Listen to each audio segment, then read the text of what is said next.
realmente es de un grupo selecto, pero realmente muy importante para nuestro país.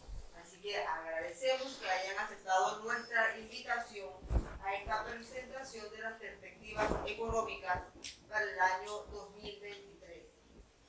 En Panamá tenemos un número importante. Primero voy a comenzar por la parte CICIP.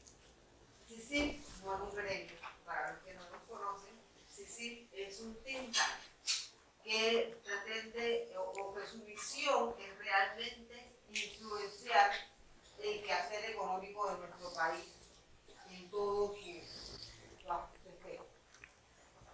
Y fue fundado el capítulo internacional en el año 1941. El capítulo Panamá se fundó en 1955 y ha estado conformado por ilustres panameños durante todos estos más de 60 años desde su fundación y ha impactado en diferentes niveles a nuestra economía, en temas como tratados comerciales, en temas hasta de reformas a la Constitución.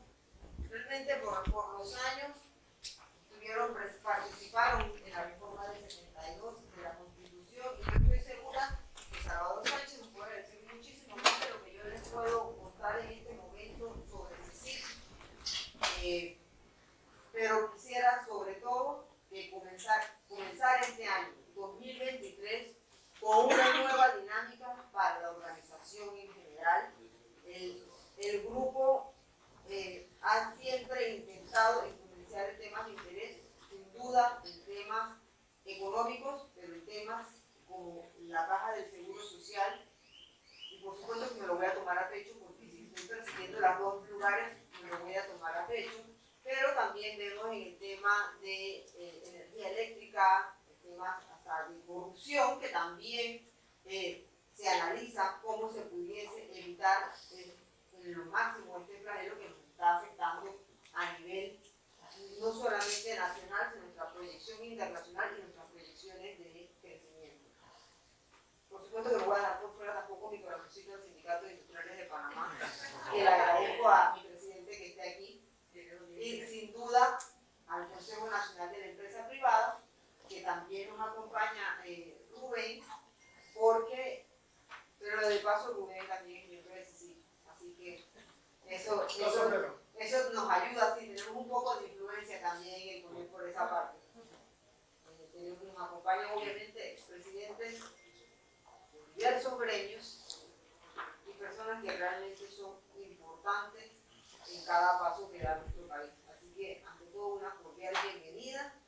Y les quiero entonces ahora presentar a quien dará realmente la charla de fondo, que es Eric Molino, que es un joven, como todos ven, igual que mi amigo Hugo, que realmente es para que tengamos una visión.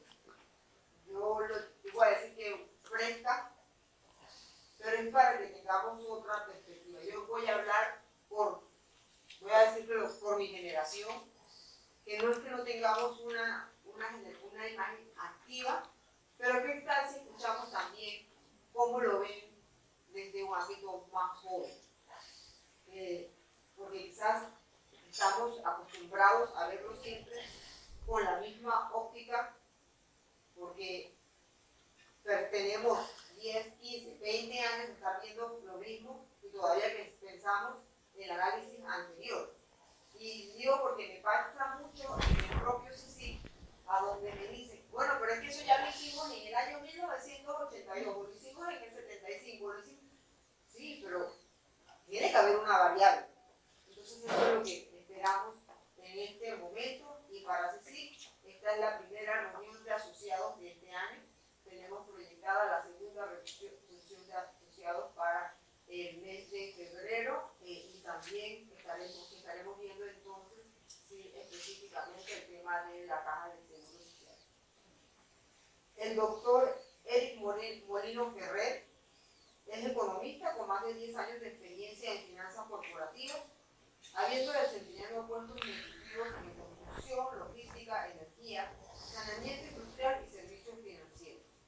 La especialidad del doctor Molino se enfoca en valoración de empresas, fusiones y adquisiciones, debida diligencia financiera, manejo de flujos de caja, reorganización de la deuda y planificación de estrategia financiera. Además de ser Chief Economist para Argo Finance Partners, el doctor Molino es profesor de Economía en la Universidad de Chile para maestría, estudiante de doctorado en Administración y fue presidente de Professional Trust y cuenta con 2 licencias de la Superintendencia de Valores de Panamá. Su hoja de vida nos habla de la importancia de la presentación que hoy ofrecerá en el día de hoy a Sicilia. El micrófono es todo suyo. Gracias. Gracias. Gracias por lo de joven, porque yo creo que las cosas siempre son en términos relativos. Para mis estudiantes yo soy un viejo. Me pasó el semestre pasado que estaba dando un ejemplo de lo rápido que están cambiando los tiempos. Me gustó mucho que en la introducción hicimos referencia a que los análisis de antes hay que tal vez cambiarle un poquito la óptica. Vivimos, y va a ser gran parte del mensaje que les quiero dar hoy, ya no es hacer planes de 5 años o de 10 años donde las cosas son estables. Vivimos en un mundo rápidamente cambiante y que las cosas tienen que verse tal vez con un poquito más de corto y mediano plazo. Por eso el título de la presentación. Y doy el ejemplo a mis estudiantes que les decía, no, que bueno, en su momento Blockbuster y entonces después llegó Netflix, etcétera, y me alza la mano un estudiante que es Blockbuster. Entonces ahí uno se está dando cuenta que realmente las cosas están cambiando muy rápido. Netflix para mí era un súper ejemplo de cómo una empresa puede llegar a disrumpir el mercado y prácticamente que ahora Netflix es una pésima inversión, si lo vemos desde el punto de vista de lo alto que llegó a estar durante pandemia y ahora cómo lo podemos ver. A ver, la presentación que les quiero dar el día de hoy, quiero empezarla desde un punto de vista muy macro, cosas que están pasando a nivel global. Después, cómo esas cosas que están pasando a nivel global van a tener un impacto en Panamá y después cómo verlo a nivel microeconómico, a nivel empresarial. Entonces sí quiero ver esas 3 dimensiones y parte de lo que les voy a decir, yo creo que, y me lo estaba preguntando una de las personas antes de la presentación, si tenía buenas noticias o malas noticias. Yo creo que las noticias no son ni buenas ni malas. Realmente lo que uno tiene que hacer es entender cuáles son los riesgos que están ocurriendo, cuáles son las cosas que podrían estarse enfrentando las empresas y las economías alrededor del mundo y cómo uno debe prepararse y tener unos planes de contingencia con eso. Empiezo con una cita que ya la han estado diciendo varios organismos internacionales, incluyendo el Fondo Monetario Internacional, pero que este 2023 hay que esperar lo inesperado. Esto lo dijo Citi en su último reporte de perspectivas. Y como les mencioné, ¿por qué quiero empezar hablando de perspectivas globales?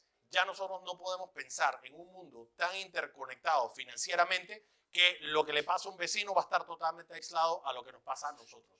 Los mercados están... A ver, esto sí está perdido, ¿verdad? ¿Se escucha bien así sin el micrófono? Ok. Vivimos en un mundo que está interconectado financieramente. Por eso cuando nosotros tuvimos en el 2008 la crisis financiera hipotecaria en los Estados Unidos, hubo países que no tenían nada que ver, pero que de todas maneras se vieron afectados por una crisis que ni siquiera había pasado en su continente, pero es que al final es lo interconectado que están nuestros mercados y servicios financieros.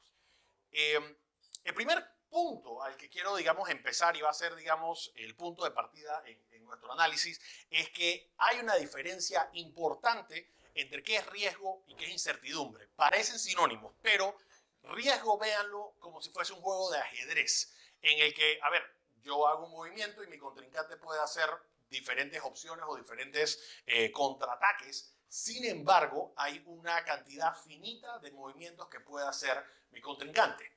Mientras que la incertidumbre es totalmente desconocida cuáles son las reacciones que podría tener mi contrincante. Y por eso se parece más, ahí tengo el ejemplo de las artes marciales mixtas. No sé si han visto cómo funciona el deporte, pero tienes personas que son muy buenas en boxeo, muy buenas en kickboxing, muy buenas en judo, muy buenas en diferentes especialidades. Y ahí es donde tienes el riesgo. Tú tal vez estás esperando que tu contrincante pueda hacer una u otra llave, pero tienen muchísimas más opciones que en un juego cerrado como el ajedrez.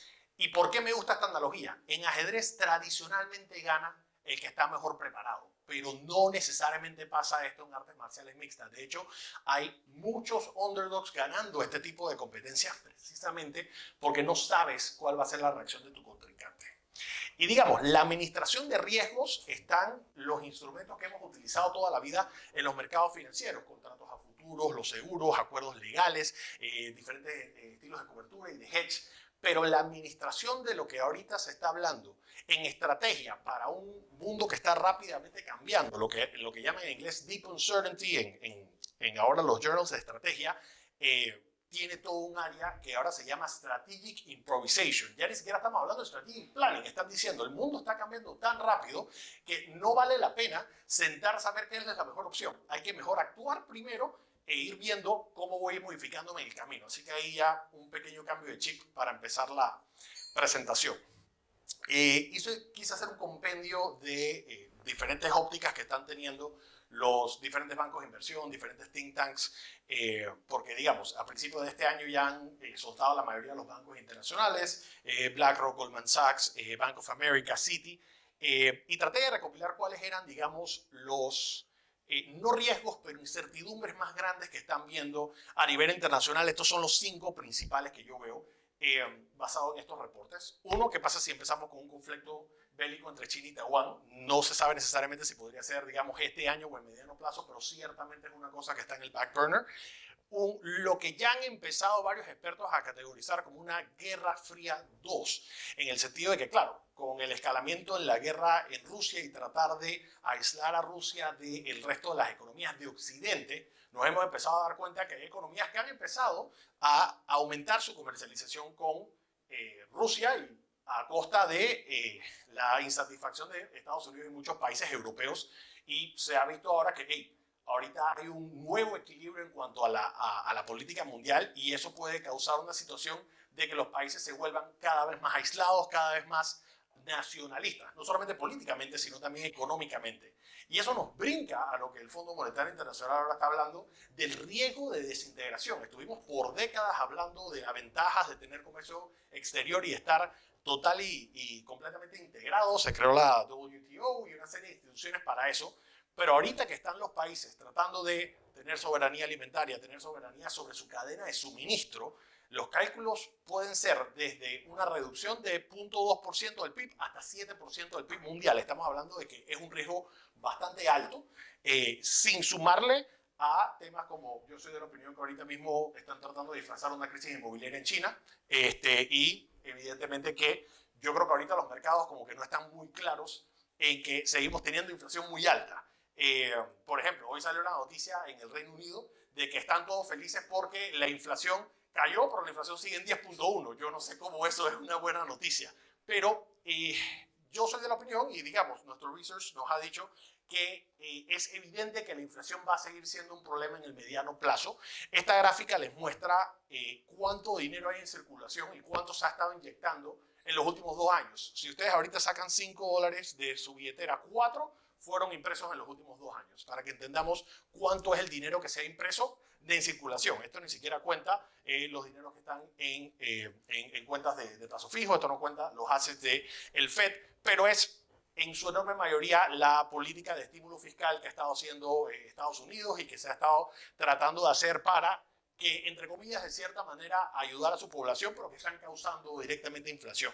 Aunque esté bajando la inflación porque ha bajado el precio de los combustibles, de todas maneras no veo que en el corto plazo regresen a esa meta de mediano plazo de 2%. De hecho, ya están, no sé si han estado viendo algunas noticias, ya han estado diciendo que, bueno, tal vez la meta a largo plazo es 3%. Yo creo que eso en parte es admisión de que probablemente no vayan a llegar al 2%, y están tratando de ver la reacción de las personas con un 3% como nueva meta, que si se ponen a ver, al final un 3% en menos de 2 décadas ya estamos perdiendo la mitad de nuestros ahorros, o sea que en verdad sí tiene un impacto en el compounding importante.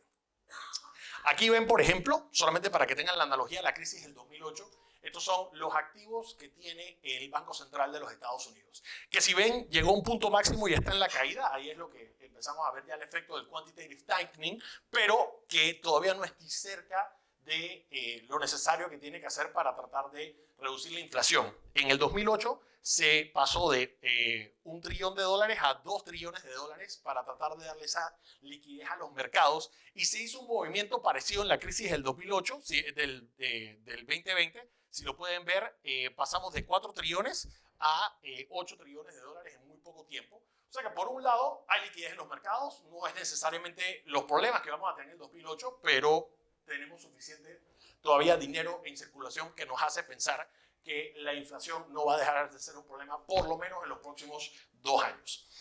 Y a eso se le suma lo que nosotros estamos hablando ahora de un ciclo financiero global. Los ciclos financieros globales es este dinero en circulación no solamente impacta a los Estados Unidos, porque al final el dinero, una vez entra en los mercados financieros, empieza a contagiarse por todos lados, por el tema de cambio de divisas y por el tema de las personas tratando de buscar mayor rentabilidad en otras jurisdicciones.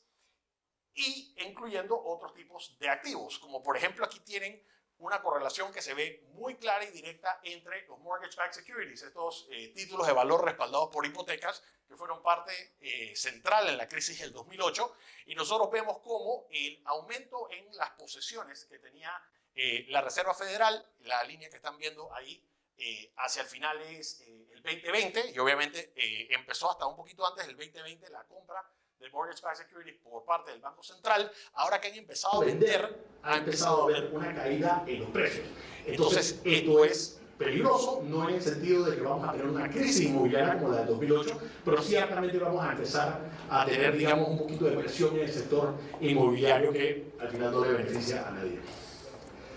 Aquí, digamos, y no es sorpresa para nadie, miren cómo han estado evolucionando las tasas de interés en diferentes grados de inversión, empezando por AAA, que es el mayor grado, hasta CCC, que ya evidentemente es Junk Bonds, pero miren cómo ha ido subiendo muy rápidamente cuánto nosotros necesitamos para endeudarnos. A nivel corporativo, era muy fácil tal vez antes pedir dinero prestado porque era barato, hoy en día es mucho más difícil porque los proyectos para los que tenemos que endeudarnos tienen que darnos un retorno mucho más alto para cubrir ese costo.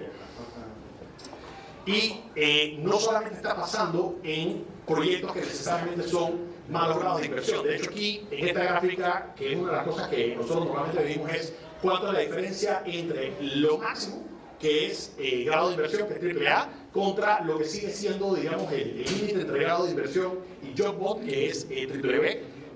Estamos llegando a un periodo que lo ven hacia el final a la derecha, que es un pico en esa curva. Normalmente ese pico es indicador de que está por entrar una recesión. Y digo, esto se va sumando a todas las otras informaciones que hemos estado viendo. Hoy anuncia Microsoft que están votando 10.000 empleados, y esto se le suma a los cientos de miles de trabajadores que se han estado votando en empresas tecnológicas en los últimos 13 meses.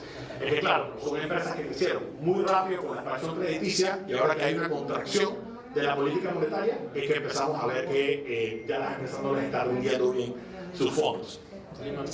Las tasas esperamos que por lo menos hasta el mediano plazo se mantengan relativamente altas. Por ahora se espera que tal vez lleguemos a un pico de 5% de aquí a mediados de año, y que luego de eso empiece a bajar, pero mínimo que todavía hacia 2025 estamos esperando que las tasas estén alrededor del 3%, como un 2.7%, dependiendo cómo se vaya comportando la inflación. Podría tener hasta un máximo del 4%. Esto es lo que el mercado espera, que hay aproximadamente un 64% de probabilidades que cerremos el año entre 4.25 y 4.75. ¿Eso qué nos dice a nosotros? Ese es nuestro piso. O sea, eso es lo que le cuesta a un instrumento libre de riesgo fondearse y a un banco fondearse en Estados Unidos. Esto, si estamos hablando de Panamá, tenemos que sumarle esto como piso más riesgo país, que de hecho quiero ahora empezar a expandir en eso, porque esta explicación que les he estado dando de cómo están los mercados financieros en Europa, cómo están los mercados financieros en Estados Unidos, qué impacto va a tener eso en Panamá. Y es que al final nosotros lo vemos de la siguiente manera.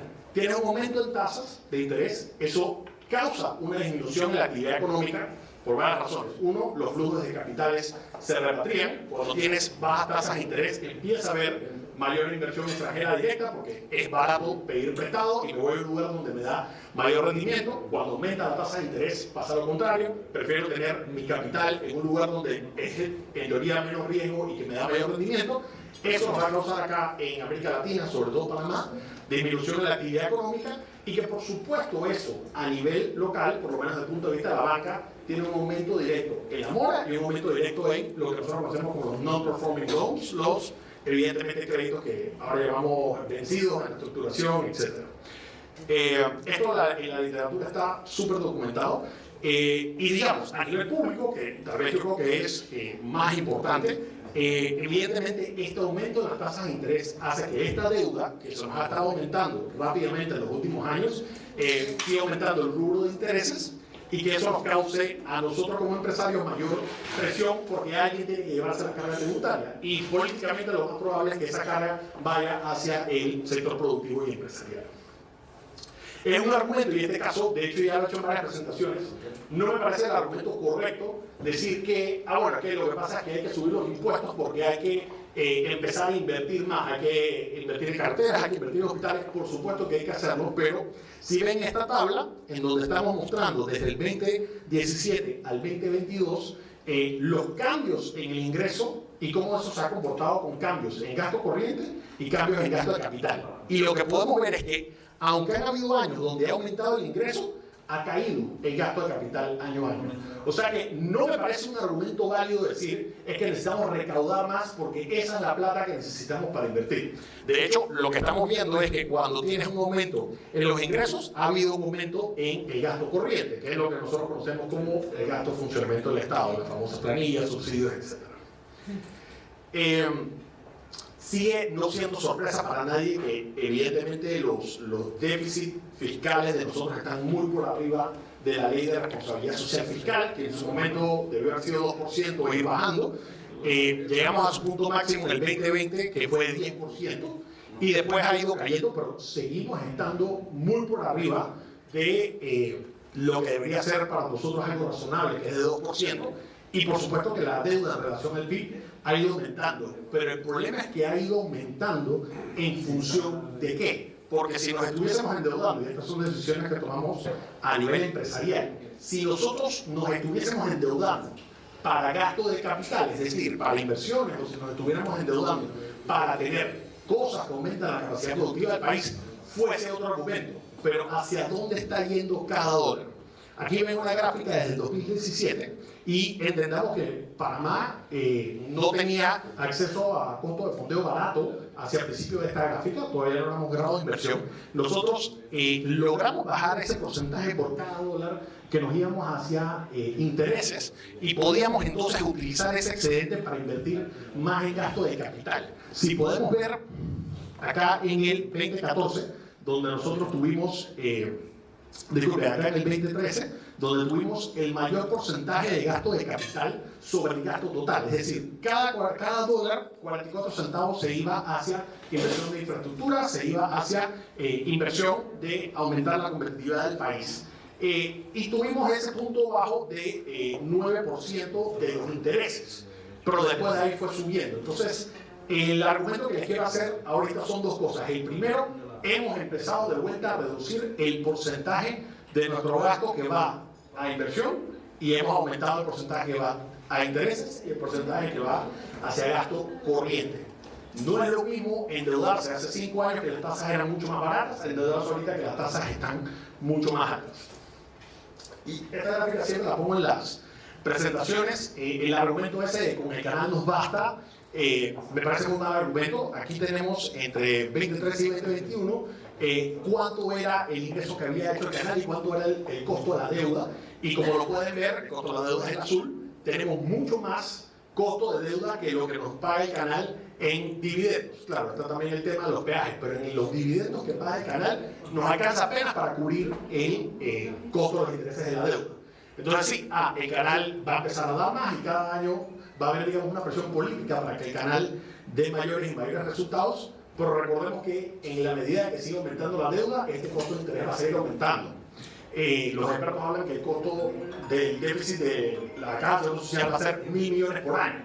O sea, cada 2 años es como si tuviéramos un metro, pero no tenemos el metro, lo que tendríamos es para tapar un hueco. Y eso es la mitad de lo que en teoría va a estar dando el canal. Si el canal va a estar dando 2.000 millones por año, la mitad se tiene que ir para pagar la Caja de Seguro Social y el resto para tratar de cubrir el costo de intereses. ¿Qué hay que hacer con esto entonces? Porque al final, si no logramos detener ese deterioro de las finanzas, se nos va a complicar conseguir financiamiento a nivel internacional. Ahorita el 80% de la deuda es internacional.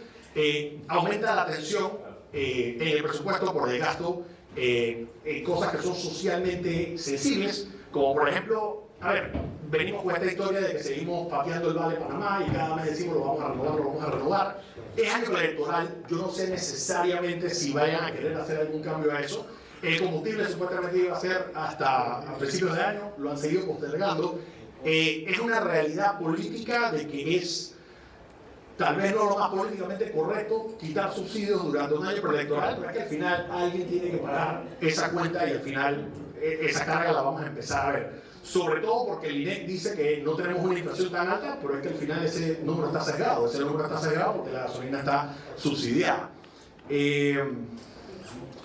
Esta gráfica la actualizamos cada mes en Argo. Esto es lo que debería ser el retorno mínimo a la inversión en un proyecto dependiendo del país. Y hay bastantes cosas interesantes que hay que ver acá. Y claro, dependería de la industria, dependería del nivel de apalancamiento, pero esto es una referencia para que podamos tener cosas que me llaman a mí poderosamente la atención cuando uno ve cómo está este mapa. El menor grado de riesgo percibido por el mercado en Latinoamérica ni siquiera es Chile, que tiene una calificación de A, es Uruguay, que tiene el mismo grado de inversión que Panamá. Entonces, importantísimo mantener esa calificación de riesgo y mantener esos ratings, pero el mercado te puede dar una respuesta y decirte cuál percibe como más o menor riesgo independientemente del grado de inversión. Así que, primer punto importante a resaltar, es considerado mejor inversión Uruguay o menos riesgosa inversión Uruguay que Chile. Panamá sigue siendo, digamos, ese lugar en donde tenemos el canal, tenemos el dólar, tenemos una serie de situaciones que deberían favorecernos a nosotros la inversión y atraer la inversión. Pero el argumento del dólar creo que se cae cuando empezamos a ver de que, por ejemplo, Paraguay hoy pareciera ser menor riesgo que Panamá. Y lo ven ahí en la gráfica. Para una inversión mínima en Panamá estamos hablando de 11.77. Esto es una referencia para poder comparar. Pero en Paraguay hablamos de 11.54. O sea, Paraguay es percibido como menor riesgo hoy día que Panamá. Entonces, sí debemos reflexionar muchos temas, evidentemente, de institucionalidad, muchos temas más allá de lo económico, pero creo que nos vamos a lo que estábamos diciendo al principio. No nos podemos quedar pensando todavía de que Panamá ya fue su estrategia y que Panamá tiene el canal y tiene el dólar y que eso es suficiente. Nosotros tenemos que estar constantemente entendiendo de que el mundo está cambiando muy rápido. Un poquito la evolución del riesgo país, y evidentemente el riesgo país ha estado subiendo desde el 2018. Llegó a estar, evidentemente, el año pasado fue un año de mucha volatilidad, llegó a estar en 300 puntos básicos por arriba de riesgo país Estados Unidos, y ahorita está en 2.20 y pico, pero estos son números que están constantemente los inversionistas viendo, no solamente para compra de bonos, sino también para inversión a nivel internacional. Mientras siga subiendo la percepción de riesgo país por las diferentes cosas que pasan acá a nivel internacional, va a haberse un impacto en la inversión extranjera directa y el retorno que nosotros como empresarios debemos percibir para nuestros negocios. No es el más actualizado, pero me gustó dejar Moody's, sacó un reporte en noviembre y Moody's decía hay que prestar atención a la caja del Seguro Social, hay que prestar atención al tema de la mina, hay que prestar atención a temas de institucionalidad. Pero quise dejar que fue el que hizo Standard & Poor's en agosto, ya hace más de 6 meses, en el que ellos estaban diciendo cosas que podrían hacer que reduzcamos la calificación de riesgo de Panamá. Uno, un empeoramiento de las finanzas públicas, en donde, pese a que parece que ha disminuido el déficit, se ha mantenido la relación deuda-PIB. Entendamos que la ley de responsabilidad social fiscal tenía dos límites: déficit anual de 2% y relación deuda-PIB de 40%, y estamos por arriba del 60%. Así que zona euro es 60%, yo creo que esa es otra discusión, pero digamos, no creo que nos podríamos comparar obviamente con ningún país europeo, o sea que en Panamá hay, digamos, un rigor un poquito más exigente por parte de las calificadoras. Segundo, una desaceleración inesperada de la tasa de crecimiento. Esa es la que a mí más me preocupa. Nosotros hicimos un rebote, crecimos en el 2021 a 15%, tal vez el año pasado lo cerramos a 7%, ya estamos a nivel prepandemia, digamos, nos hemos recuperado, pero con condiciones macroeconómicas mundiales totalmente diferentes, con tasas de interés muy altas, con inflación muy alta, mucha digamos, incertidumbre a nivel internacional. No vamos a poder esperar que vamos a crecer a las velocidades que crecimos en los 2 años anteriores, y viéndose una recesión en Estados Unidos, viéndose una recesión en Europa. Yo soy de la opinión de que China tal vez está también tratando de ocultar que está en una crisis financiera. Eso va directamente a impactar a Panamá y el aceleramiento. No creo que Panamá entre en una recesión, pero ese crecimiento de 4.5%, 4% que están diciendo algunos analistas, tal vez sea menos, y eso nos pone en un peligro de perder la calificación de riesgo. ¿Eso que nos dice a nosotros que debemos hacer como estrategia? El crecimiento no puede depender de afuera, el crecimiento tiene que ser interno. Y para que nosotros tengamos crecimiento interno hay que priorizar el gasto para que sea gasto de capital en vez de gasto corriente. Eso no es políticamente factible, pero es lo económicamente correcto. Debemos de todas maneras tratar de ver de qué manera seguimos siendo atractivos y relevantes para la inversión extranjera directa, aún entendiendo del tema de del costo de inversión con el aumento de tasas, pero al final Panamá debe hacer algo adicional a decir que es que tenemos el canal y que tenemos el dólar. Tenemos que ver de qué manera nos posicionamos como algo más que eso. Y eso me lleva entonces a la última parte de mi presentación, que es qué podemos hacer a nivel micro, qué podemos hacer a nivel empresarial. Y cuando uno tiene incertidumbre, las tres estrategias en las que se tiene que enfocar todo empresario, que se tiene que enfocar inclusive, lo estábamos diciendo al principio, qué nivel de recomendación nosotros podemos dar inclusive a nivel gubernamental. Hay que hacer tres cosas. La primera es entender cuál es la naturaleza de nuestras rentas, voy a hablar de eso, enfocarse en lo que conocemos como capacidades dinámicas y medir mejores métricas de resultado desde un punto de vista más holístico, desde un punto de vista más integral. Quiero hablar de este primer punto. Las rentas no es simplemente la fórmula matemática venta menos gastos, eso es lo que me quedó de utilidad. Hay que realmente entender por qué nuestro negocio está generando ganancias. Una perspectiva clásica es, bueno, que yo estoy aprovechando una ineficiencia que existe en el mercado. No hay suficientes empresas que están dando este servicio, entonces no es un mercado tan competitivo, estoy aprovechando eso. Hay tal vez alguna barrera de entrada y yo estoy aprovechando esa barrera de entrada para poder generar ganancias. Tengo un producto diversificado. Eso está bien, esas ganancias monopolísticas están bien, pero entendamos de que no necesariamente son sostenibles en el tiempo. Evidentemente, altas rentas atraen la competencia. O sea que si nuestro negocio está enfocado en que estoy ahorita aprovechando eso, entendamos que es temporal. La segunda es, ok, lo que pasa es que yo tengo, y este es el clásico ejemplo que le dan a las rentas ricardianas, yo tengo un palo de mango en mi terreno y mi vecino tiene un palo de mango en su terreno, pero mi terreno tiene unas condiciones de suelo que hacen que el árbol rinda mucho más mango. Eso es algo que no se puede copiar, eso es algo que al final es una característica de mis factores de producción. Es importante siempre analizar qué es entonces eso que tiene Panamá, qué es eso que tiene mi empresa, que no se puede copiar, que es de valor, que es raro, que es difícil de replicar. Pero entender, y ahí es donde entra el tema de las capacidades dinámicas, qué es lo que puede hacer que si cambia el mercado, como yo todavía me puedo mantener relevante.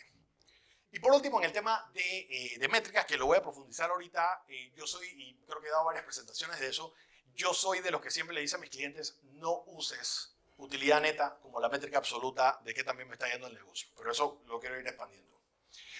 No sé si están familiares con el concepto del Red Ocean o del Blue Ocean, pero se los explico brevemente. La estrategia Red Ocean es básicamente la manera clásica en la que nos han explicado economía o competencia de que hay que tratar de ser el precio más barato, hay que tratar de competir a través de diferenciación en precio. Pero es que el problema con ese análisis es que al final es una carrera al fondo y nos acabamos todos al final canibalizando las rentas porque yo bajo el precio y pues mi competidor también baja el precio y es una carrera al fondo. Al final el que acaba ganando en este ejercicio es el que tiene economías a escala, el que está verticalmente integrado. No es realmente el punto. Al final nosotros lo que queremos es tratar de maximizar la ganancia sujeto al riesgo que nos estamos metiendo y nuestra restricción presupuestaria. ¿Cuál es mi alternativa? Y la alternativa a eso es lo que conocemos como la estrategia Blue Ocean. En Blue Ocean, y la perspectiva es, aquí es donde están los tiburones y los pescadores todos tratando de agarrar el mismo cardumen, pero si yo me voy a un lugar en donde las personas no están compitiendo, ahí es donde yo me debo enfocar. Sobre qué cosas yo me debería estar enfocando, sobre qué cosas yo debería estar compitiendo. Hay otras cosas que influyen sobre la demanda, que no solamente es el precio. Ejemplo clásico, no, es que lo que pasa es que mis clientes me buscan a mí porque yo soy el más rápido. Mis clientes me buscan a mí porque soy el que mejor atiende. Mis clientes me buscan a mí porque mi producto es un nicho. Aquí están todas las estrategias de segmentación, todas las estrategias de diferenciación. es importante que en una situación de incertidumbre nosotros nos diferenciemos diferente al precio. Y es que lo que pasa es que no necesariamente nos podemos dar el lujo de reducir el precio. Todavía venimos de periodos saliendo de COVID, todavía algunas empresas con mucha presión en nuestras deudas, no nos podemos dar el lujo de bajar nuestros márgenes de ganancias, pero ¿de qué manera podemos competir? ¿De qué manera le podemos ofrecer mejor valor a nuestros clientes? Y capaz es descubrir que nuestros clientes sí están dispuestos a pagar un premium, pero porque el producto hace algo que los demás no hacen. En capacidades dinámicas es tomar ese concepto de, ok, yo me quiero diferenciar, volverme único y relevante, pero entendiendo de que no solamente cambio yo, ni cambian mis competidores, sino que cambian las condiciones de ese mercado. Y ahí es donde entramos nuevamente al manejo del riesgo versus al manejo de la incertidumbre. El día de mañana lo que cambia es el mercado. Les doy un ejemplo clásico que es un día se despierta Steve Jobs diciendo no puedo hacer el iPhone de plástico, lo tengo que hacer de vidrio, porque esto es una historia real. Si yo lo hago de plástico se puede rayar la pantalla y se pierde ese concepto de calidad que tiene iPhone. Evidentemente iPhone, en mi opinión, no es el mejor celular, hay celulares con mejor tecnología, pero definitivamente es el más caro y la gente está dispuesta a pagar por ese producto caro. Y dice Steve Jobs, pausa, no puedo justificar un precio caro y que después la gente diga que es que se raya muy fácil. Llama a su fábrica en China y dice, no sé qué es lo que van a hacer, pero ustedes tienen que de la noche a la mañana cambiarme esto por vidrio. En 48 horas le pararon a 12.000 empleados en las fábricas en China, les dieron unos muffins y té para que arrancaran y lograron sacar evidentemente los iPhone con vidrio y estaban diciendo las personas en la fábrica en China algo que era muy obvio y evidente. Eso en Estados Unidos jamás hubiera podido pasar. O sea, el tema de poder reaccionar tan rápido ante un cambio tan drástico solamente se puede lograr con un concepto que se llama agilidad organizacional. Y la agilidad organizacional se puede dar de muchas maneras. Una de esas maneras es viéndolo con lo que en inglés llaman las 3S. Este es un concepto de David Teasey. David Teasey es probablemente uno de los ¿cómo se llama?, economistas más relevantes en temas de estrategia. Está Michael Porter, está Teasey y está Jay Barney. David Teasey, una de las cosas que dice es hay que empezar constantemente el concepto de sensing. Es decir, yo necesito estar tanteando el mercado para ver cómo se está moviendo la situación. Si yo estoy en mi empresa pensando, bueno, que yo he tenido esta trayectoria, yo he estado haciendo esto toda la vida, así que nadie me va a quitar eso, estamos cometiendo un error. El mercado ya no es el mismo que antes. Es decir, que antes tenía los clientes y yo tengo una relación con mis clientes y yo no me tengo que estar constantemente ganando el cariño y amor de mis clientes. No estamos entendiendo el juego cambió. Es como, siempre se lo digo a mi esposa, uno tiene que enamorarse todos los días, no nada más en los aniversarios y en los San Valentines. Es igual con los clientes. Hoy, yo tengo un cliente de toda la vida y por tonterías, a veces ni siquiera es por un tema de precio, a veces es por un tema de esos factores, otros que influyen en la demanda, que a veces pierde un cliente y nos agarran con los pantalones abajo. Hay que estar constantemente esa mentalidad de emprendedor y viendo cómo está cambiando el mercado. La segunda es seizing. Si estás viendo que el mercado viene en una dirección, tómalo. Aquí entra la parte del strategic improvisation. No podemos sentarnos a esperar y hacer planes de meses para ver si esto es lo más correcto o no. No estoy diciendo que hay que ser imprudente y tomar medidas impulsivas, pero hay que tomar la oportunidad cuando se nos presenta. Y después de tomar esa oportunidad, ahí irse adaptando. Ahí viene la parte del shifting. Ahí viene la parte de, ok, yo saqué este producto muy nuevo viable, eso lo hablamos mucho en temas de tecnología, saqué este producto, no está perfecto, pero es la dosis mínima eficiente, que se necesita cambiar y adaptar en base a eso. De hecho, muchos temas ahora de machine learning y de algoritmos adaptativos hacen eso.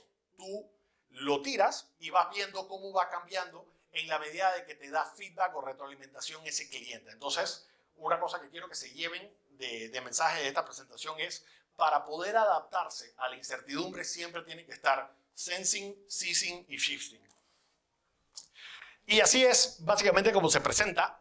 Yo necesito tener capacidades dinámicas fuertes, esa idea y mentalidad de que, ok, puedo tener un plan a 5 años, pero ese plan a 5 años lo tengo que revisar cada 6 meses, porque de aquí a 6 meses las condiciones de mercado pueden ser totalmente diferentes y estarse replanteando y repreguntando, ¿será que estamos yendo en la dirección correcta? ¿Le estamos llegando a los clientes que pensamos? ¿Le estamos usando los recursos de la manera más eficiente y más adecuada?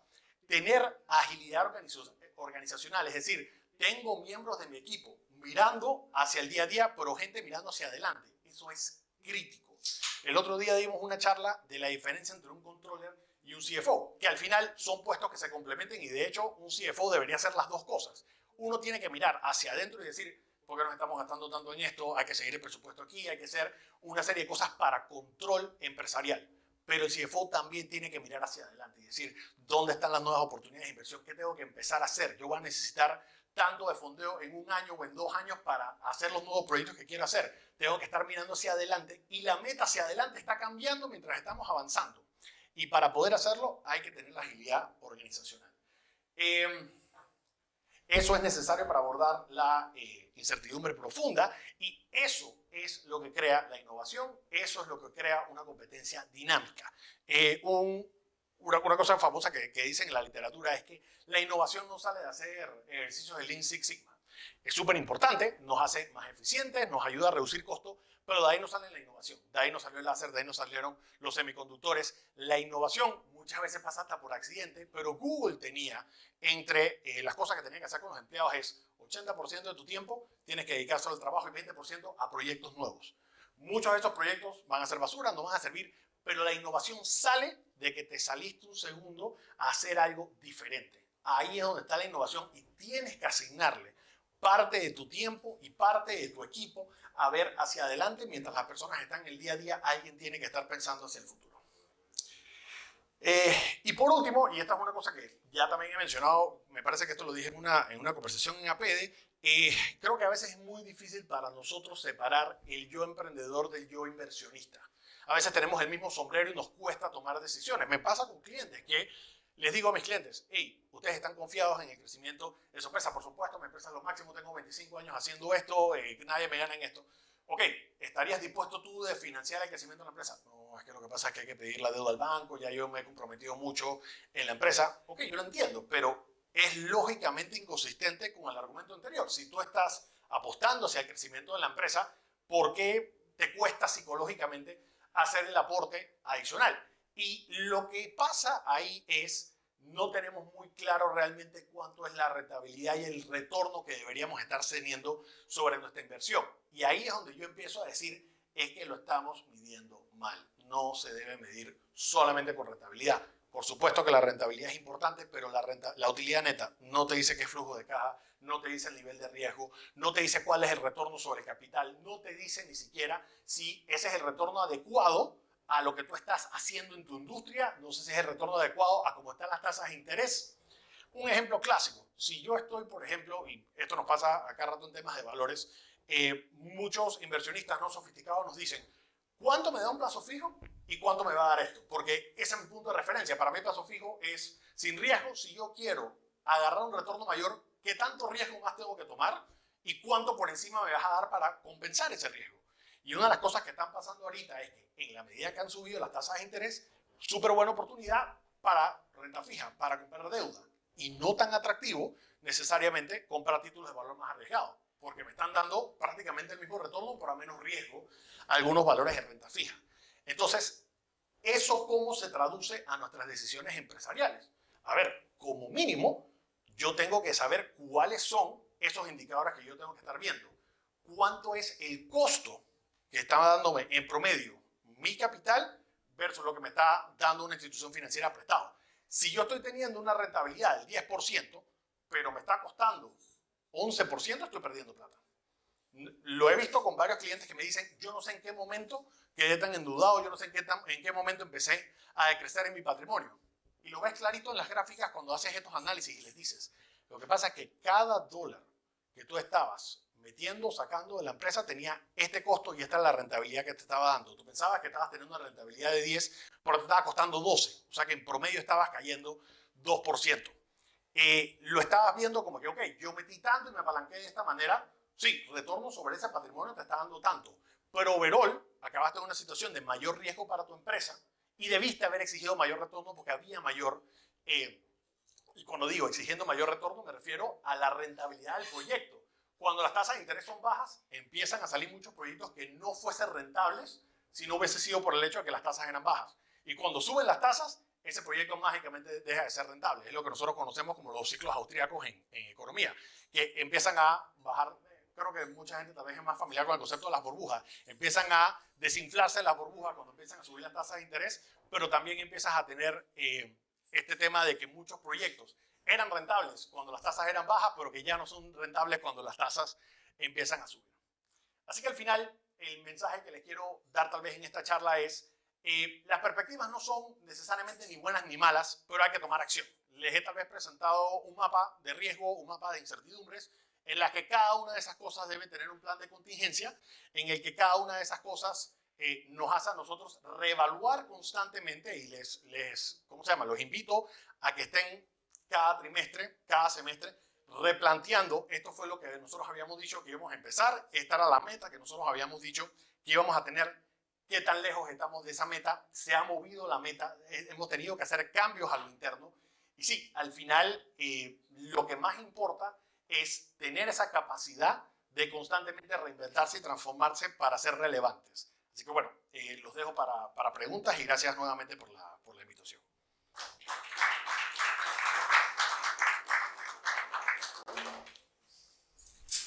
Profesor Cuevas, le di levantar la mano varias veces, así que es Disculpe, ¿no? Estaba en la mitad de la gráfica. Pero me hubiera interrumpido con confianza. Yo estoy acostumbrado a que mis estudiantes me interrumpan. Adelante, tiene la palabra, entonces, para que creo que la pregunta es pequeña y podemos intervenir todos. Bueno, gracias, presidenta. Muy buena su charla, Gracias. ¿Cómo estamos en Panamá a nivel de crear innovación en nuestras empresas? ¿Cómo hacemos esta transformación hacia empresas ágiles? Que tengan design thinking, que tengan innovación cerrada o innovación abierta. ¿Cómo comparamos con otros países que están alrededor? Siendo Panamá un país de convergencia en muchos aspectos, pero estamos compitiendo abiertamente en el servicio. Correcto. Pero sumamente limitado. Entonces, me gustaría su perspectiva, no solamente en dónde estamos, y dónde cree usted que las empresas de Panamá deben moverse para hacerle frente a ese cambio tan grande que estamos viviendo. No es que bien, ya está. Exacto. Y cuánto, y si tienen información, hay un dato interesante, es cuánto del PIB en Panamá se invierte en innovación respecto a otros países. Excelente pregunta y creo que ahí es donde en cuanto a políticas públicas podríamos atender. Gracias. Mira, agradezco tanto la pregunta porque no solamente porque tengo dos colegas de mi doctorado que están precisamente haciendo investigaciones en eso, es que Panamá se está quedando muy atrás en muchos temas y yo creo que empieza desde políticas públicas. Una de las instituciones que yo creo que siempre debería mantenerse muy independiente de la política es SENACYT. O sea, nosotros tenemos una Secretaría de Ciencia y Tecnología en donde deberíamos nosotros darle mucho más autonomía y que sea realmente un centro de innovación para el país. Y yo creo que con reducirles los presupuestos, empezar a apretar más y dar a otras instituciones, creo que es la estrategia equivocada. SENACYT hace varios años tenía esa política de pagar becas para que las personas pudiesen estudiar temas relacionados a ciencia y tecnología y te las pagaban al 100%. Han reducido enormemente eso. A mí me parece que es un error. Si tú comparas a Panamá con países mucho más grandes como México y como Brasil y ves estos, ¿cómo se llama? Estos indicadores de los famosos unicornios de empresas de fintech y de tecnología que están saliendo. O sea, Panamá en proporciones guardadas todavía se queda muy atrás. Los números exactos, de hecho, los mide, el World Economic Forum los mide. Así que si quiere, con mucho gusto, pues le puedo buscar y le puedo mandar las referencias más recientes, porque el número exacto no me lo sé, pero sí, aquí yo creo que tenemos dos hándicaps importantes y el primero es no tenemos realmente un marco regulatorio que fomente este tipo de innovación. Yo, por ejemplo, que tengo mucha experiencia en temas de fintech, se ha estado hablando de hacer una ley de fintech.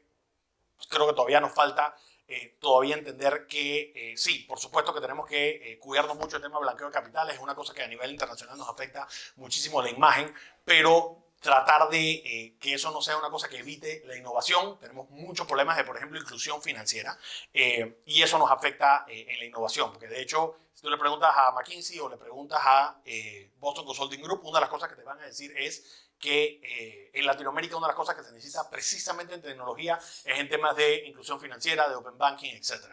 Así que para contestar la pregunta de qué pueden hacer las empresas, yo pienso que lo primero es crear esa awareness de que es lo que usted dijo. O sea, ya el mercado cambió, esto está aquí, no es algo que va a venir. Nosotros tenemos que tener dentro de nuestro equipo personas que sean encargados de innovación, personas que sean encargados de research y estar viendo qué es lo que están haciendo los demás, no solamente en Panamá, sino en otros países. Panamá, yo creo que una de las grandes cosas que trajo el COVID fue que nos obligó a innovar. O sea, yo creo que Panamá estaba muy atrasado en temas de compras por internet, muy atrasado en temas de e-commerce, y en el momento que dijeron nadie puede salir ni siquiera al súper, nada más una hora, una vez al día, una vez a la semana, ahí fue donde empezaron a innovar muchas empresas. Así que dentro de todo vino algo positivo, pero siento lamentablemente que todavía estamos muy atrás y que las políticas públicas son parte de lo que están jalando esa innovación a la baja. Y agregaría tal vez un tema de que no tenemos como en otros países temas de venture capital y no tenemos como en otros países temas de estructuras financieras que permitan financiar esa innovación. Que ahí yo creo que sí podríamos hacer bastante trabajo en eso. ¿Tenemos alguna otra pregunta? Adelante. ¿Qué tal? Hola, buenas tardes. Primero quisiera una reflexión con respecto a la inversión extranjera directa, porque Sí. siempre se dijo que bueno, Panamá se tenía que apalancar. El punto es reconfigurar la inversión, porque las empresas tienen todo generado y solo por dar empleo, pues se permite cambiar en todo caso qué tipo de la empresa extranjera que se establece, y partiendo también de la innovación, veía que parte de la función que se dan a las empresas está muy vinculada con el método científico e incluso con el desarrollo del modelo patentable. Entonces, ¿cómo casar definitivamente a la empresa con la investigación científica, la innovación que genera las universidades y los centros de saber para justamente ir hacia la soberanía tecnológica, alimentaria y todo lo bueno que trae la innovación? Agradezco la pregunta. La primera parte la contesto de la siguiente manera. Inversión extranjera directa, cuando tú sacas la proporción del PIB, acaba siendo más que el canal y que el sector bancario. O sea que la inversión extranjera directa aporta muchísimo al crecimiento económico de nuestro país. Hay factores que tenemos cierto nivel de control, porque son cosas que hacen a Panamá atractivo, pero nosotros tenemos que entender que uno de los principales factores que influyen en la inversión extranjera directa es la política monetaria global. Y esto lo sabemos desde los 90. Sí, hay cosas como, por ejemplo, bueno, Panamá no tiene la inflación que tienen otros países o no tiene problemas de devaluación de moneda. Todo eso importa, pero más importa, lamentablemente, la política monetaria. Hay algunos estudios que dicen que un aumento de 4% resulta en una contracción de 32% en el crédito en países emergentes. Eso es una diferencia drástica. Entonces nosotros lo que tenemos que entender es que sí, Panamá puede hacer muchas cosas de crear incentivos y una serie de cosas para atraer, pero que nosotros sí estamos sujetos a la política monetaria de Estados Unidos y de Europa, porque es que al final los países que queremos atraer precisamente son esos. Entonces, si el costo de la deuda de esos países es alto y los retornos que se están ofreciendo sobre esos países es más atractivo allá para el riesgo que tenemos acá, entonces ahí vamos a tener, digamos, un hándicap en la inversión extranjera que no necesariamente va a ser suficiente de dar mejores incentivos para atraerlos. Y yo creo que a eso se le suman otros problemas que tenemos como temas de falta de transparencia y una serie de cosas. Al segundo punto que usted estaba diciendo de innovación, yo pienso que las universidades deben jugar un rol importante en eso porque así es en otros países. Al final, si tú tienes como estrategia de país de volverte lo que llaman ahora Vanguard Growth, nosotros tenemos un economista que ganó el premio Nobel hace un par de años en el que él decía es que el crecimiento llega hasta cierto punto con carreteras. Sí, tú puedes empezar a construir edificios y puedes empezar a construir una serie de cosas, pero la velocidad a la que nosotros necesitamos crecer no va a depender de eso. Va a depender de cómo nosotros podemos hacer innovación. O sea, cómo podemos aumentar la productividad, cómo podemos ser más eficientes, cómo nosotros podemos realmente sacar más con menos. Y en los centros de innovación a nivel internacional suelen estar en las universidades. Y aquí las universidades están haciendo apenas pequeños esfuerzos para tratar de hacer temas de investigación. Hay más universidades que otras haciendo eso acá en Panamá. Y yo siento que tal vez muchas empresas lo están haciendo a nivel privado, que me parece muy bien, pero sí, yo creo que nosotros como política de país debemos enfocarnos muchísimo a el tema de investigación. Y volviendo a la pregunta anterior, creo que fue un error haberle bajado el presupuesto a Cenacit o tener esta política de ir reduciéndole o quitándole importancia al rol que juega Cenacit en la innovación. ¿Alguna otra intervención? Si no tenemos más preguntas, quiero informarles a todos que la presentación del día de hoy va a estar colgada en la página de YouTube del CICIP, anuncio para todos nuestros asociados. Que estaremos de esta y todas las presentaciones futuras van a estar en nuestra, y la presentación se la haremos llegar a todos los participantes. Rubén tiene la palabra. Sí. Tiene que ver con el cambio del color político de América Latina.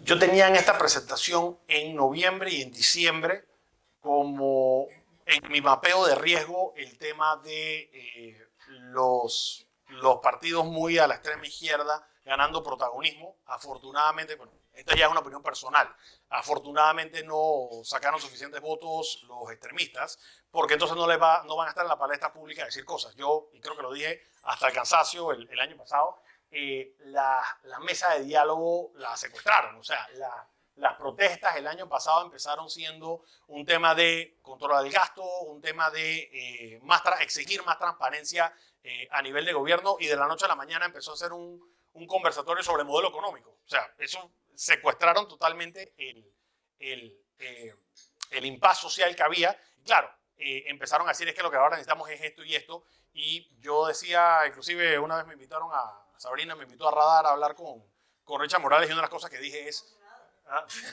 y lo que dije es, aquí claro, Richard lo que pasa es que obviamente fue candidato vicepresidencial a ese partido, y yo dije, mira, ahorita mismo está el partido actual que ganó con 33% con un partido que apenas sacó 1% de las elecciones.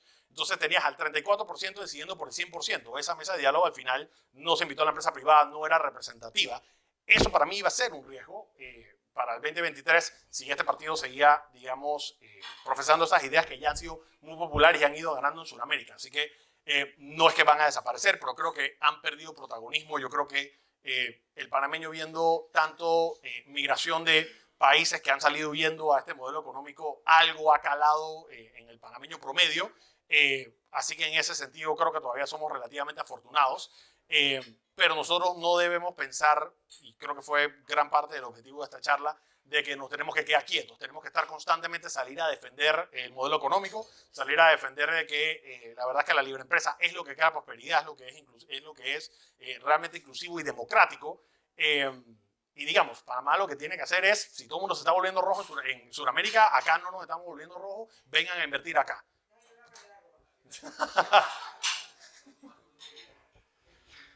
Hola, ¿qué tal?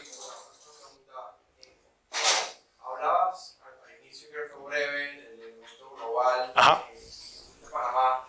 Creo que no sé si fue intencional, que no existe una análisis regional de las perspectivas que impactan al país. Y quisiera preguntar específicamente sobre Centroamérica y Dominicana, que cuando decimos que usualmente Panamá, grandes de los beneficios que tiene es que sus vecinos están peor de lo que está Panamá.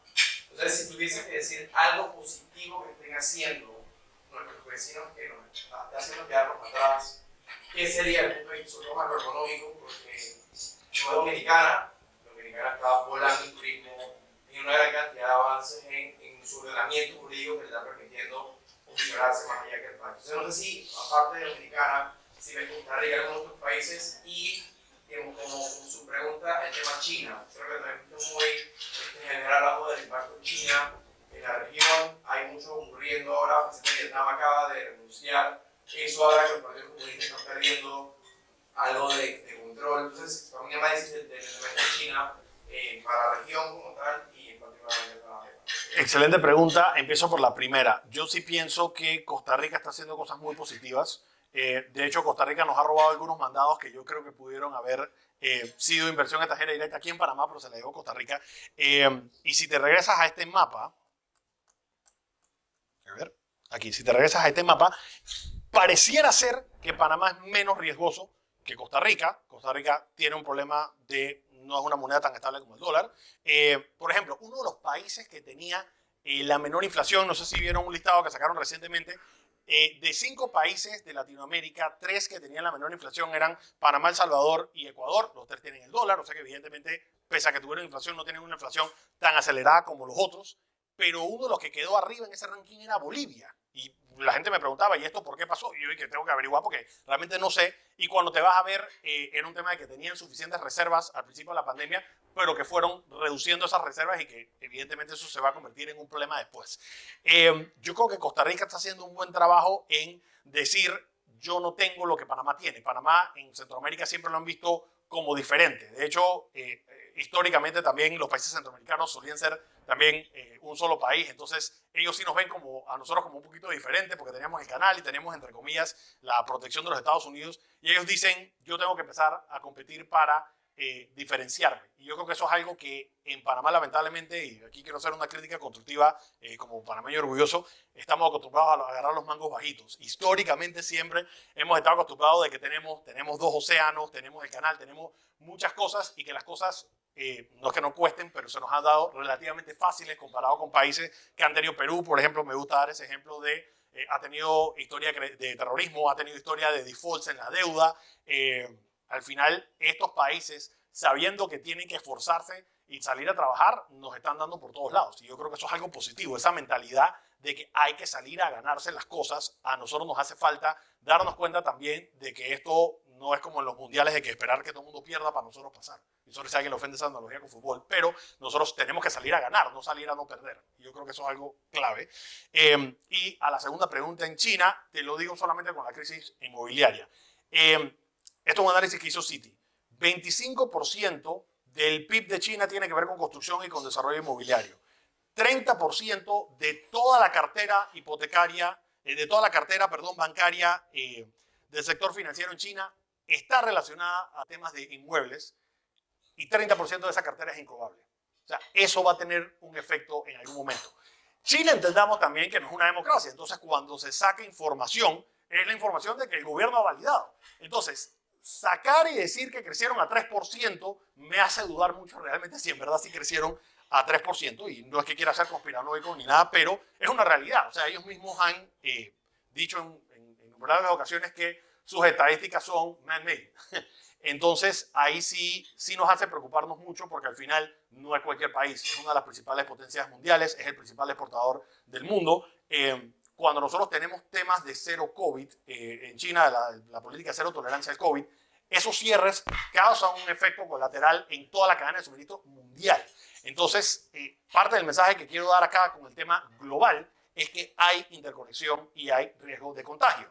Por ejemplo, le estaba diciendo a un cliente, 25% de los activos y títulos de valor europeos, empresas americanas son los dueños, 25%. O sea que si nosotros empezamos a tener un default en estas llamadas empresas zombies, las empresas zombies son estas empresas que están como una encrucijada porque necesitan deuda para crecer, pero necesitan crecer para pagar la deuda. Entonces están como en ese catch-22 de que apenas están haciendo suficiente para pagar el servicio de la deuda. Y en varios países aproximadamente 40% de los activos están bajo empresas zombies. O sea que por eso el Banco Central Europeo no ha subido tan rápido las tasas de interés. Es que si sube las tasas de interés empieza a causar defaults por todos lados. Y ese riesgo de contagio no se va a quedar aislado a Europa. Se va a tener que traspasar a Estados Unidos por este tema de que ellos son dueños de un cuarto de los activos, ¿no? Así que digamos, esto es como un juego muy cuidadoso de buscaminas. Uno tiene que estar consciente del riesgo y no es sentarse simplemente a decir, bueno, no hago nada y espero que se acabe el año. No, hay que salir a hacer las cosas, pero hay que hacerlas, digamos, con una estrategia pensada y prudente. Camilo. Yo iba a preguntar, pero ahora con el mapa yo me acabo de dar cuenta que países como El Salvador y Perú tienen una carga tributaria más pesada que Panamá, son países de menos riesgo y de mayor recursos de Panamá. Panamá ahorita... Eso no necesariamente para atraer inversión extranjera directa tenemos que crear con nosotros aquí un número de organismos esos países tienen una carga tributaria fuerte, igual que Chile. 11.7 es Guatemala, El Salvador es el que está justito abajo, 24-18. Exacto, perdón.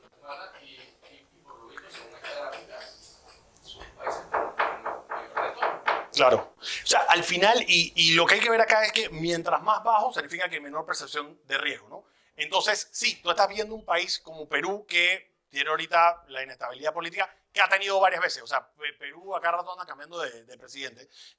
Y una de las cosas que uno ve es que si tú ves la cantidad de apalancamiento sobre el PIB, deuda PIB en Perú es muchísimo más baja que la que tiene Panamá, y es porque ellos ya tuvieron una crisis de deuda. Entonces, pese a que ellos no tienen el dólar, tienen el sol, creo que son fiscalmente más prudentes y responsables que Panamá, y eso les agrega competitividad.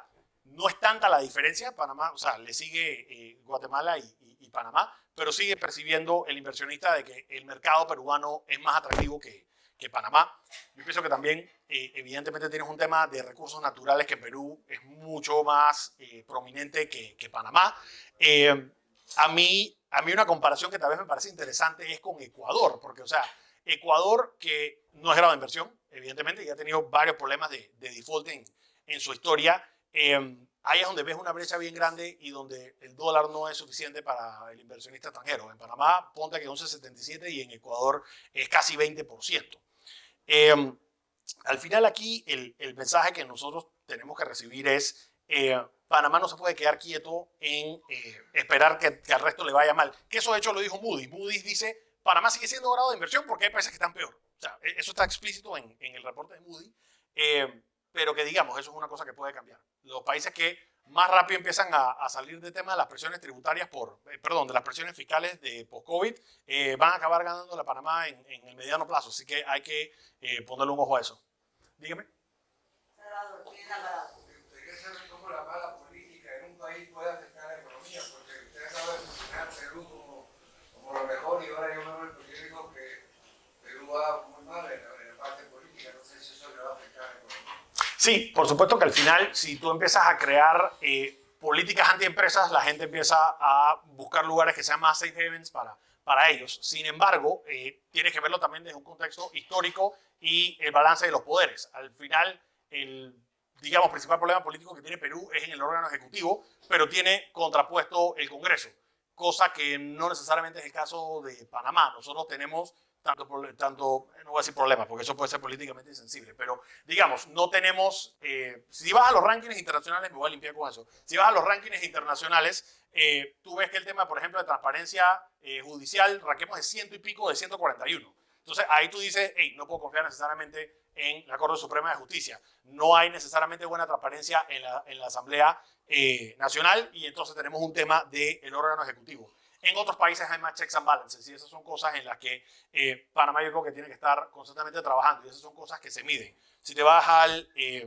Economic Freedom Index o te vas a indicadores como el de competitividad global, no solamente ven temas económicos, incluyen de lleno el tema institucional. Y en el tema institucional tiene que haber balance de poderes. Tener a un, digamos, si tienes a un órgano ejecutivo o a una Corte Suprema o a un órgano legislativo que no está transparente o que no está, digamos, necesariamente haciendo leyes productivas para el país, pero tienes el contrapeso, de cierta manera, ahí tienes un poquito más de estabilidad. Perú tiene una larga trayectoria que no necesariamente tiene Panamá en cuanto a estabilidad jurídica para traer la inversión extranjera directa. Aquí también tenemos las leyes, pero, por ejemplo, no voy a decir si estoy a favor o en contra, y yo creo que hicieron un buen trabajo en APD cuando hicieron eso hace un par de semanas, pero el tema de la realidad, si estás a favor o en contra de la mina, a nivel internacional se está viendo como un tema de que no hubo estabilidad jurídica, porque un gobierno te dijo que sí tenías el contrato, el otro te dijo que no. O sea,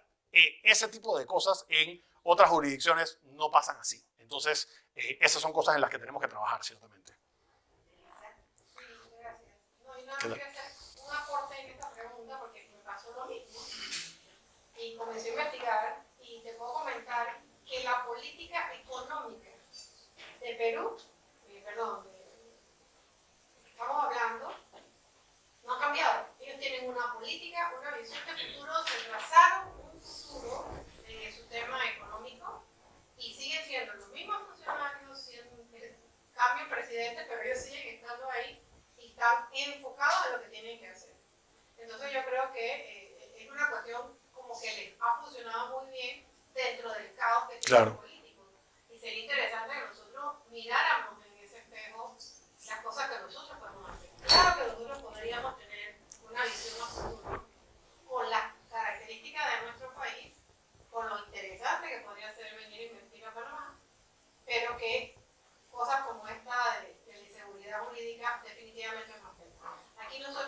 seguir pensando que todo lo vamos a resolver en las próximas elecciones con quien llamo de presidente. Claro. Este es un problema de todos los órganos del Estado, donde ya hay países que nos han demostrado que teniendo estabilidad jurídica dentro de sus países, a pesar de lo que pasa en los otros lados, ellos pueden seguir creciendo. Claro, y agregaría eso de que hay un rubro en el índice de competitividad global del World Economic Forum, hay un rubro que se llama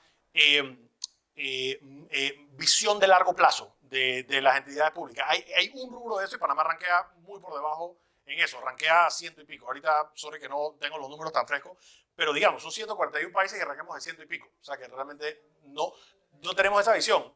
Hacemos, independientemente del partido político, tenemos 5 años y cambiamos la administración y nada de lo que hizo el anterior sirvió, vamos a hacer todo de nuevo. No tenemos esa consistencia de hacer planes y continuidad. ¿Don Camilo? Solamente para agregar lo que ha dicho él, recuerdo, de hecho, él es el que me ha ayudado a organizar el programa del próximo CADE. comercial. Conversábamos sobre el tema de los contratos y de la administración de justicia. Carlos Barzallo, un amigo, una vez no recuerdo el nombre del ranking, pero es un ranking muy prestigioso, decía que Panamá sale muy mal rankeado a nivel internacional, como un país donde en un alto porcentaje no se cumplen los contratos. Y lo peor es que el órgano que dirime los problemas entre particulares cuando no se cumplen los contratos no funciona. Y citaba, entonces, y cito nuevamente el ejemplo que muy bien dice Eric, el tema de la mina, 10 años para tener un fallo y 5 años para publicarlo en la corte. O sea, los rankings internacionales prestigiosos ven todas esas cosas. Y por eso es que tenemos los problemas que eso. En alguna presentación debo tener ese tema de los rankings. Yo estoy seguro que si lo busco lo encuentro. Pero bueno, Yo creo que el dato te lo vamos a pedir de todas maneras. Lo puedes buscar después, porque para CICIP sí es importante que podamos tener esta información para análisis y para poder presentar alternativas. Yo me voy a tomar la última pregunta. Quería darle primero a nuestros invitados la oportunidad, pero vi entre las líneas, porque primero sentí que nos vimos en un espejo, pero en el entorno mundial. No necesariamente como vemos siempre a Panamá como están, simplemente vemos siempre hacia adentro y todo lo malo que tenemos nosotros. Pero aquí hemos visto oportunidades y debilidades.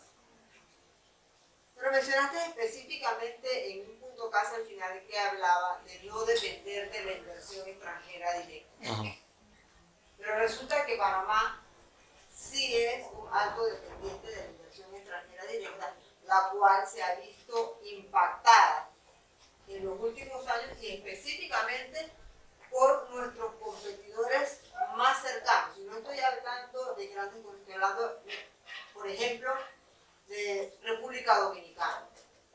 Sí que lo mencionó Hugo. Evolucionando en temas de ser centros de maquila, de producción, y que no necesariamente es manufactura de alto nivel, ¿no? Simplemente un lugar a donde podamos tener el producto final a un costo más económico y ubicarlo en el mercado mundial. Si yo me desempeño en el área de zona franca, entonces por eso es que estaba viendo este análisis. Pero para Panamá, volviendo a Panamá, ¿por qué esta inversión fuera de grado de riesgo, grado de inversión, de manipulación? ¿Cómo hacemos Panamá más atractivo? Ya nos olvidamos del canal y nos olvidamos del dólar. ¿Qué más? O sea, además si tuviésemos, porque yo me doy dando respuestas por el mismo y pienso en estabilidad jurídica y obviamente como hizo énfasis Elisa, el tema de la planificación a largo plazo. Nuestro país se resetea cada 5 años, volvemos a comenzar con nuevas estrategias y por eso el tema que necesitan consistencia a su decisión a largo plazo, como son educación, salud pública, entonces nos quedamos así bastante rezagados. Y lo que hemos avanzado en términos de tecnología que lo mencionaste, parece que algunas instituciones dicen, bueno, eso ya pasó, ya no estamos en pandemia, así que ya volvemos a todo otra vez al papeleo. Entonces, es ese tema de agilidad. Pero específicamente la pregunta es cómo nos hacemos más atractivos atractivos para la atracción de inversión extranjera directa. Yo sabía que si buscaba un poquito iba a encontrar la presentación. Ahí está. Ahí están los cuadritos con los números exactos. A ver, nuevamente quiero hacer hincapié porque yo creo que es muy relevante. Lamentablemente somos sujetos a la política monetaria mundial. Habiendo dicho eso, ¿cuáles son factores que sí están bajo nuestro control?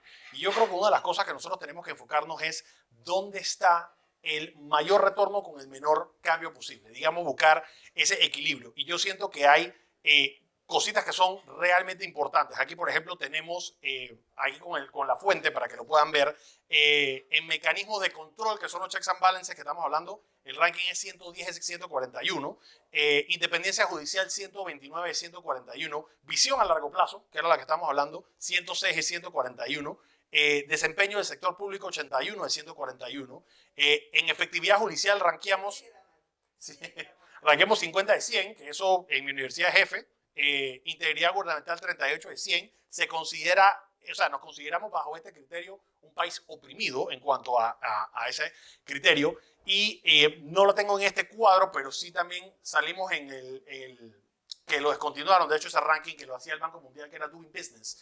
De las peores cosas que ranqueamos es precisamente resolución de conflicto, cuando tenemos un contrato, y el tema de impuestos, de la cantidad de días que le tiene que dedicar la empresa a temas tributarios. Digamos, Camilo es experto en ese tema, así que no me voy a meter tanto en eso, pero yo creo que hay cositas que nosotros debemos poder arreglar muy fácilmente. Hacer una reforma tributaria, que no quiere decir subir los impuestos, o sea, reforma tributaria es cómo podemos hacerlo más fácil con el uso de tecnología, de que podamos hacer para que el emprendimiento venga de abajo hacia arriba y que sea hasta más atractivo para las empresas. Decir, yo prefiero tener mis headquarters en Panamá, como se tuvo en su momento la ley SEM, para poder, digamos, competir de esa manera. Ahorita yo siento que estamos muy ineficientes en muchas cosas, ahí están los rankings.